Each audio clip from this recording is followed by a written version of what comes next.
Setelah videonya yang melakukan penyerangan terhadap petugas PLN viral, pemuda asal Bantul DIY ini kini ditangkap oleh polisi. Penangkapan tersebut dilakukan berdasarkan laporan dari pihak korban. Peristiwa ini diketahui terjadi di wilayah Dusun Sonosewu, Desa Ngesti Harjo, Kapanewon, Kasihan, Bantul pada Rabu 2 Februari. Insiden ini terekam dalam video amatir yang kemudian viral di media sosial. Petugas PLN tersebut sedianya hendak mencabut meteran listrik karena pelanggan dalam video tersebut menunggak tagihan listrik selama 1 bulan, yakni bulan Desember. Sebelumnya, pihak PLN Yogyakarta Unit Sedayu mengklaim sudah melayangkan surat pemberitahuan. Namun saat hari kejadian, petugas PLN malah tak direspon dengan baik. Hingga terjadilah penganiayaan yang dilakukan oleh anak dari pelanggan tersebut. Lantaran tak terima, petugas PLN itu kemudian melaporkan peristiwa ini ke polisi. Pelaku berinisial AFS kemudian ditangkap oleh jajaran Polres Bantul pada Sabtu 5 Februari.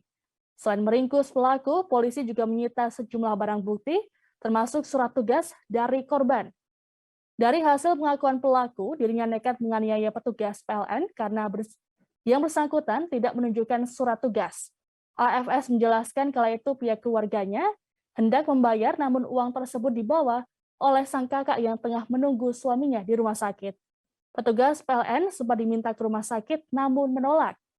Dalam peristiwa tersebut, pelaku menendang dan memukul korban. Hal ini membuat korban sempat izin tidak masuk dan menjalani rawat jalan. Atas perbuatannya, pelaku disangkakan pasal 351 ayat 1 KUHP dengan ancaman pidana 2 tahun 8 bulan penjara. Dari petugas PLN ini kenapa? Dijelaskan.